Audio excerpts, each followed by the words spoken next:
to this computer. So, hello and welcome to this short video clip on the impact of online learning on academic staff. My name is Hala Evans. I'm a co-course director for public health at Coventry University.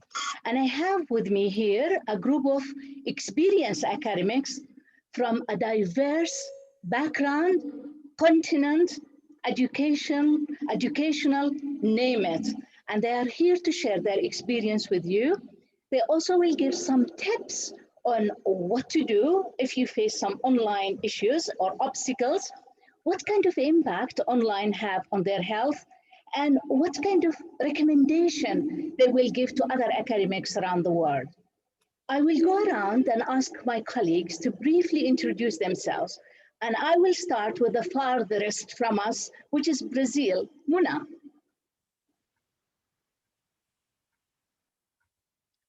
Thank you very much. Thank you, Hala, for the invitation and the opportunity to be on this panel. My name is Muna Muhammad Ode. I am teacher, I'm assistant professor at the public health department of the Faculty of Health Sciences at the University of Brasilia. I'm originally Palestinian, and I've been living in Brazil for the last 25 years and practicing as a teacher the last 11 years. So starting off with the question that you raised, I'd say then, I'm sorry, did you raise a question? Muna, it was just the introduction. Yeah, we stop there. We ask Jane. Jane, can you briefly introduce yourself, please? Hello, I'm Jane Wright. I'm a lecturer in public health at Coventry University. Thank you, Jane. Reem? Hello, I'm Reem. I'm Associate Professor at Faculty of Pharmacy at Ahliya University in Amman, Jordan, the capital of Jordan, in the Middle East. And I used to live before in UK. I did my PhD over there. And I have been teaching here for 11 years. I've been through 3 different universities between public and private. And that's all for now. Thank you, Reem. Ogi? Thank you, Hala. So my name is Oge Ohadomere, and I'm a lecturer with the Faculty of Health and Life Sciences, Coventry University. Thank you all. So now with COVID-19 coming everywhere in the world, there is a change in the education. And this change is from face-to-face, traditional face-to-face, to online.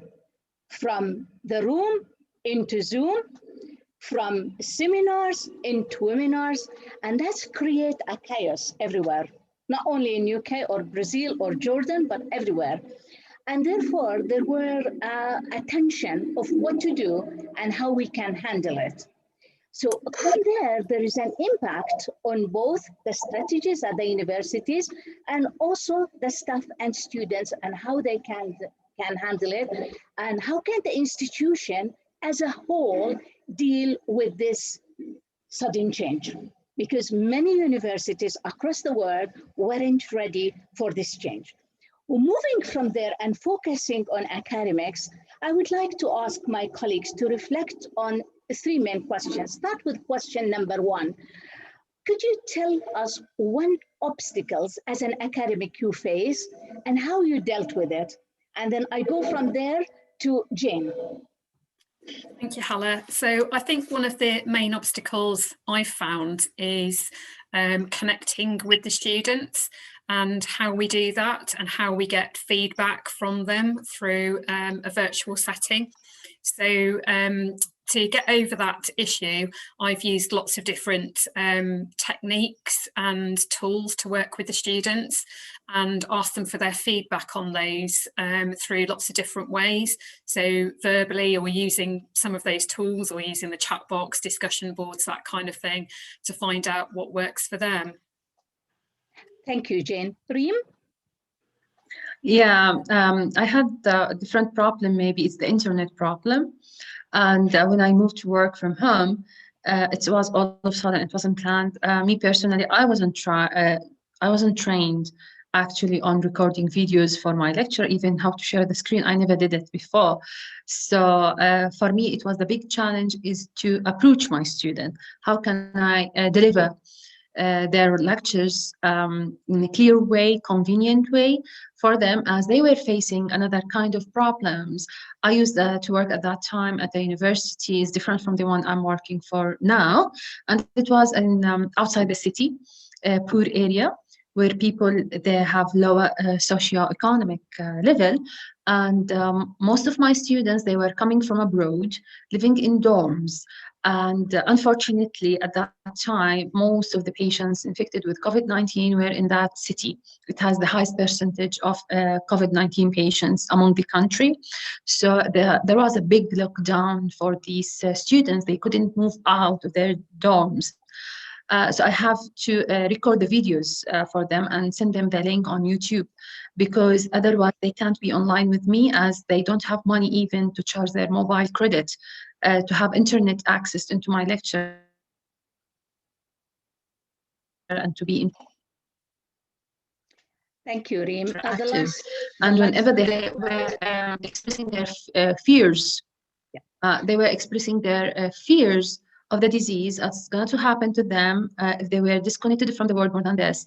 How do they be able to do their exams online at that time?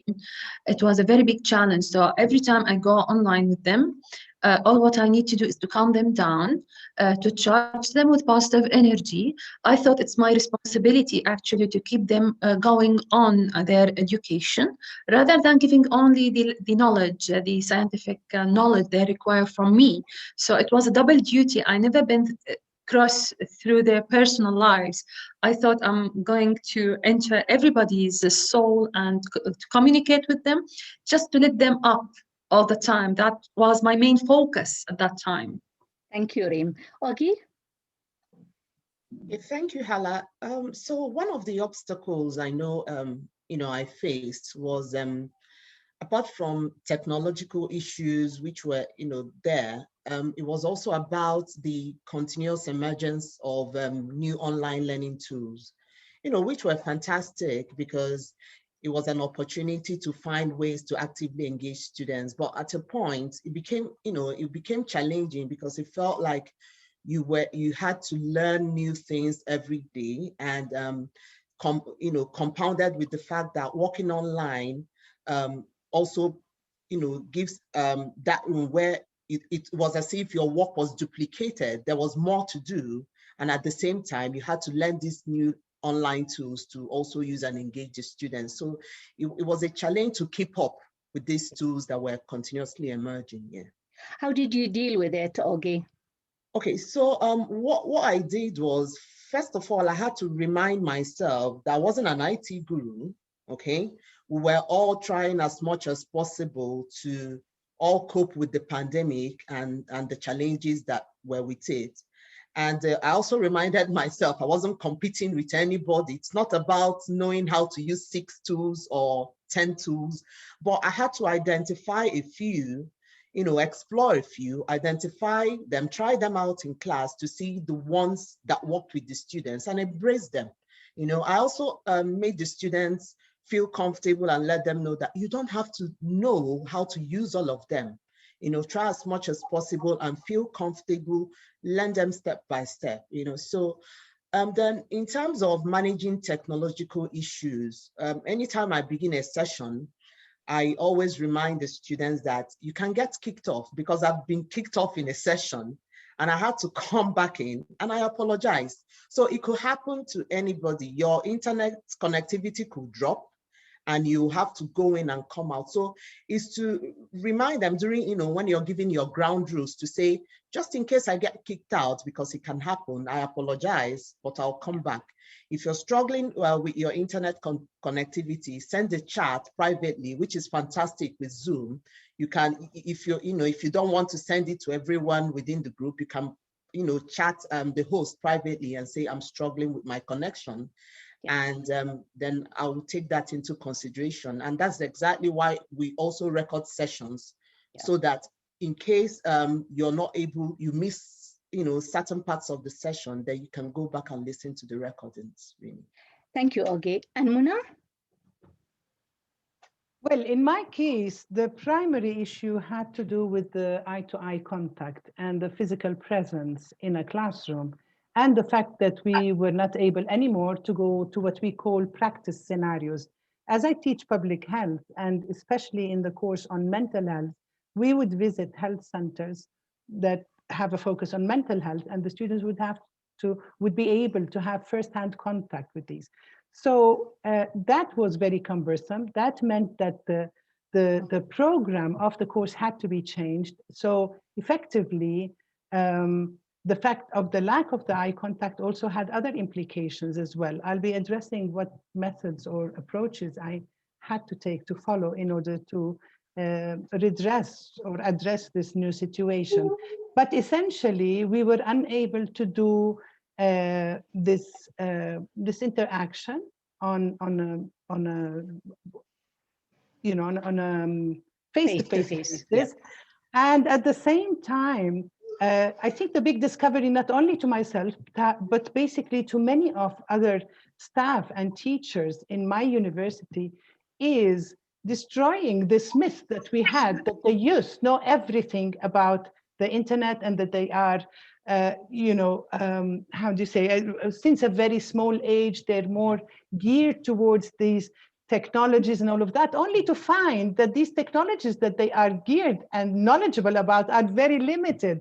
And they're like, the social media. And so, oh, okay, that's fine. It's great, the social media. But the myth that we always had that they are so way ahead of us, I think we need to look back on this and see that, what kind of quality of internet or in other ways, technological knowledge do they have? And we discovered that there's a lot of illiteracy, if I can use this term, not only for the students, but as well also for us. I know they are better than us in many ways.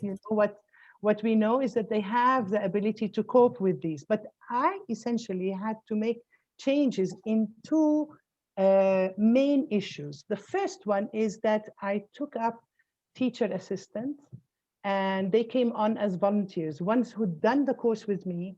And why that was important is because many of the complaints and the issues that would be raised were done outside the classroom space, the virtual classroom space that we have.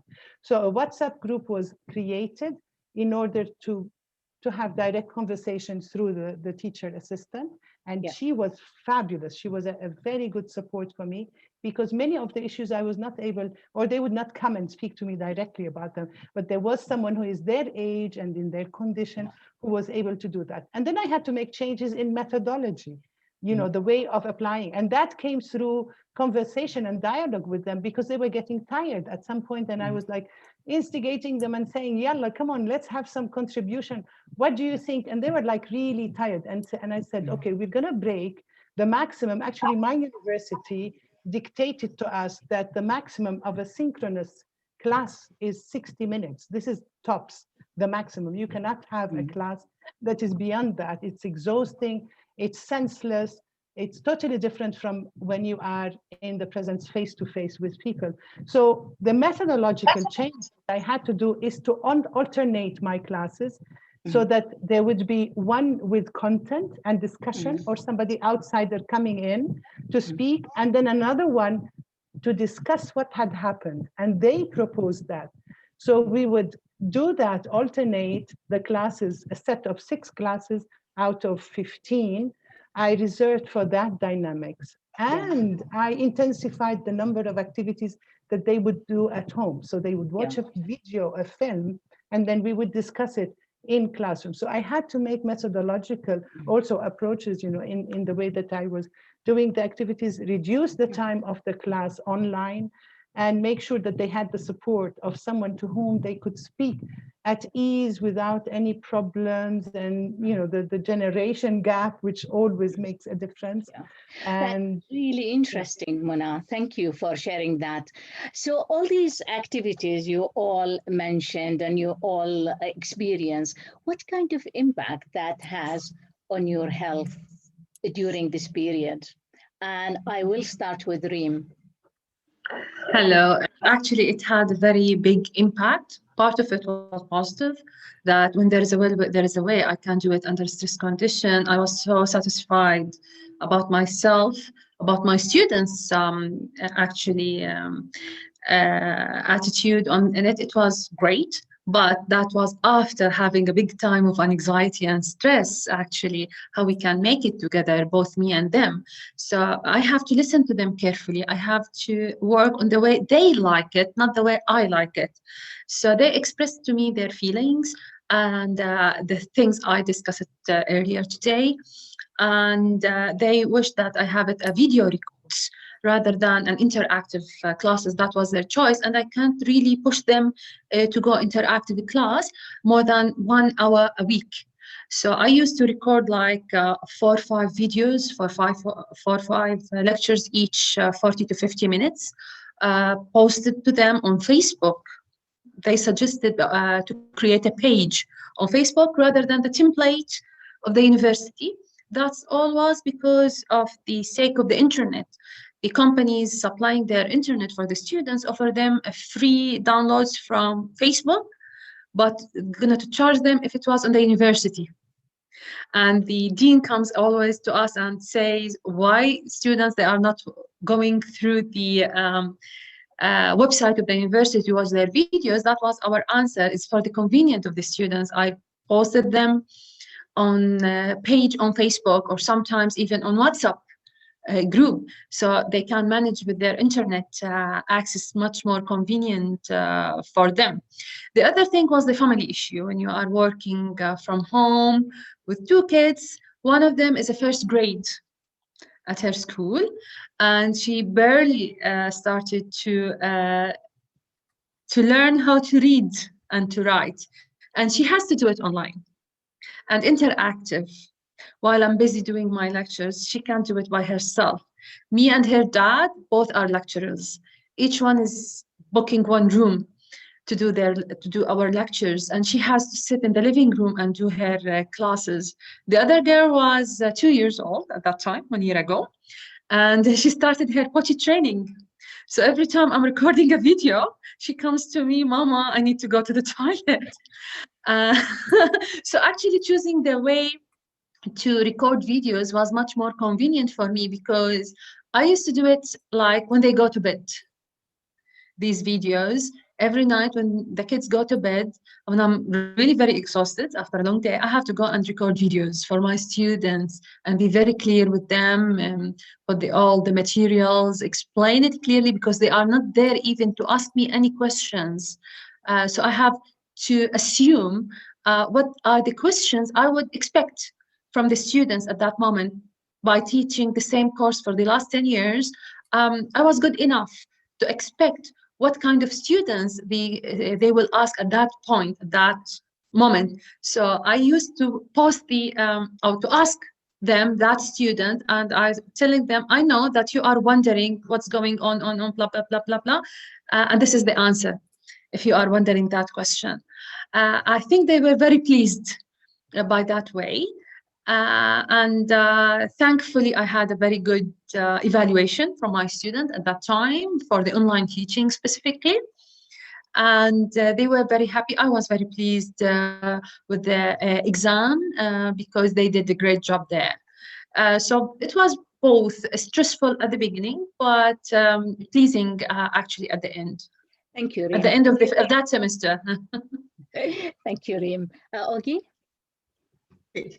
So following from Reem, I've had that feeling of being anxious because of having kids scream or having people knock on the door, or or encountering unplanned technological mishaps. But in terms of my health and well-being, I've also thought about the fact that you have to sit in one place and almost maintain the same routine every time, which actually minimizes your movements, and and at the same time, it actually affects your activity level. Because think about it, when we were having face-to-face teaching, You could leave your table and go to the classroom and come back. You can actually go to the kitchen and come back, go to the loo and come back. You know, these are little activities. You can walk from your house to the bus stop or to the car, from the car park. And you can actually even walk home, you know, walk to and from your home, you know, to work. But, you know, my activity level has really dropped because of having to work from home, you know, which is not really helping, you know, so that way it's really affecting my, you know, my well-being really. Yeah. Thank you, Augie. Muna? I agree with Augie. I used to do Pilates and I don't anymore. I've been missing on classes and my instructor keeps telling me, you know, aren't you coming today? And they've reduced the number of people and they're following rigorous methods and all of that. But I would add to this is that, I mean, I love my work, but then something horrible happened. My work started becoming 15 hours a day. I'm exaggerating a little bit, but there were times where it was like 12 hours and then on to further than that. And the reason is something to do with what Augie said. I mean, in this virtual kind of setting, you can be able to squeeze in and people are always asking you for a meeting after another one and another one. And I found myself to be totally exhausted. At this moment, I live on my own, but I had my 2 daughters until recently, Reem, like you, I have 2 daughters, but they're grown up, they're 26 and 25, so they're away. And I had the house to myself, and that meant I have 4 tables that are fully occupied with things because there's nobody else in the house. So I've spread my office. Augie, I have an office that is endless and it can, you know, creep into my bedroom if I had not put a stop to that. But in terms of time, I stopped and I thought I cannot keep going like that. And I decided that I would work from 7 to 6 in the evening and I would turn off my mobile. And that was a catastrophe for many people. How could you turn off your mobile? I said, it's just a pleasure, a big pleasure. I do it so, you know, it's like a luxury for me. And it's been working. So people know that I'm available during this period of time. I will not reply at night. So I started putting controlling measures on my part. And it didn't mean any drop in my productivity. I was just as good, I think, if not better, with these kinds of restrictions that I had to impose on myself.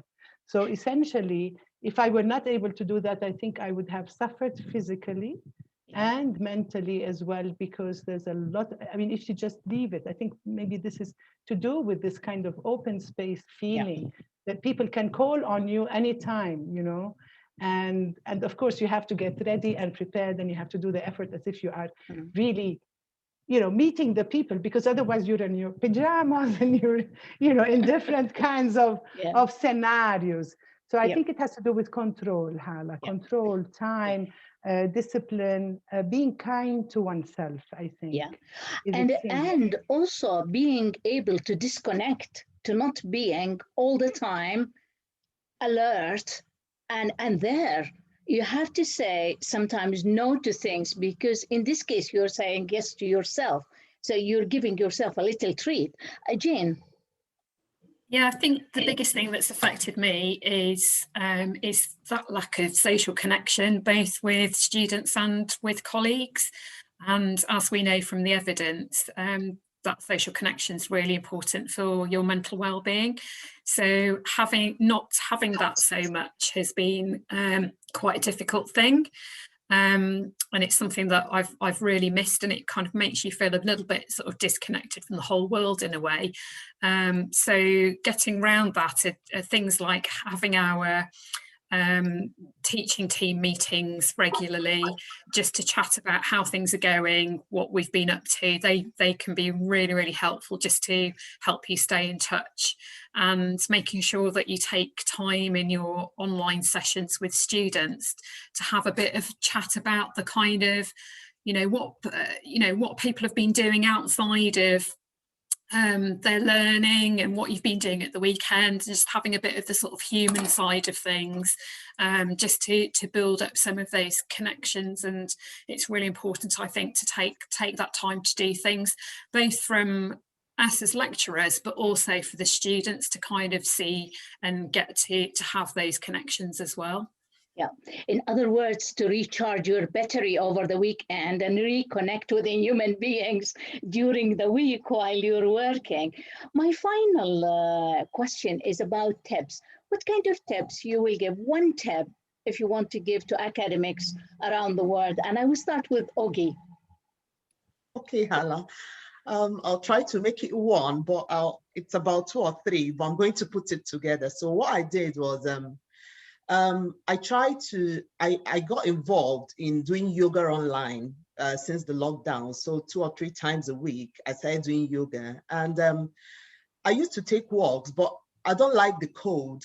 Okay, so what I did was, rather than, I've created opportunities to go on walks, and you'll be amazed what I did. So I've tried not to stock up the house so that I'll have every reason to go like once or twice a week to go and get milk or go to get something. So it's an opportunity to go out, but still following the COVID guidelines, because I needed an opportunity to, to take me out of the house for a walk, even if it's once or twice a week. So I've stopped stockpiling the house so that I can find a reason to, get out once a week. Yeah. So that's what I was trying to do. Yeah. That's great. Thank you. And good luck with yoga. Yeah. Yeah, the most important tip maybe is to be flexible, have an easy way of communication between people in either your colleagues or your students. Listen to them, what's their needs, give them the positive energy, the power, because one day you will need it from them. So I've been through a bad experience during that last year pandemic when it started. And actually, I get a very big support from my colleagues and my friends, actually. And I think that was the most important thing. It's not anybody's fault what we've been through. So that's why we don't have to put all the responsibility on one side. It's neither the students nor your workplace, neither you on the responsibility. It's a sharing responsibility. And if you take it in this way, it's going to be much easier on everyone. Yeah. Thank you, Reem. Jane? I would say try out different things and see how they go with the students, get some ideas from colleagues, test them out, get some feedback from the students to see what really works for them, and so that you can meet their needs going forward. Thank you. And finally, Muna? I think one of the key things in my case was to broaden the concept of what a university is. So we're talking about academic settings, and we usually have the idea that the university is made up of students, and then there's a student council, and then you have the staff, the teaching staff, and then you have the administrative staff. And what I've been advocating, and I work very much on the question of mental health, is the idea that the university is a microcosm, and this microcosm interacts between one another. And mental health is interactive. In other words, my mental health suffering has to do with the way that I view my relationship vis-a-vis my colleagues, but also with my students, and that's a big one, and vice versa, and the administrative staff. So we've been conceiving ways of how to work out a concept that the WHO introduced, which is mental health for all by all, which means the problem is that of everybody's. It's not only the students, and the students, the students are the problem, or they're the ones who have the mental suffering. I didn't mean to say the problem necessarily, but that we find in this setting that we, the staff as well, have our own issues, and some of them are more grave than we imagine them to be. And that puts us in some ways at the same level with the same needs as those of the students. And how do you work that out? The response is collective. So for me, the tip is to start looking at the university as a living thing that's composed of these different distinct groups, but that they have to work together in order to overcome this very difficult situation that we're living through. And from the way things are looking, we're going to past 2021, literally, with the same kind of guidelines and restrictions that we have to follow. Yeah, thank you, Mona. That is really brilliant. And thanks, everybody. It was a really great idea. And your students in every sitting are very lucky to have such an academic, inspiring individuals who actually can move mountains. You wouldn't imagine how much influence each and every one of you having not only on your students, but on people who will be listening to this and taking some of your tips there. So I'm really grateful for you, for your contribution. Stay safe, people, stay happy, and stay also connected, because it's really important.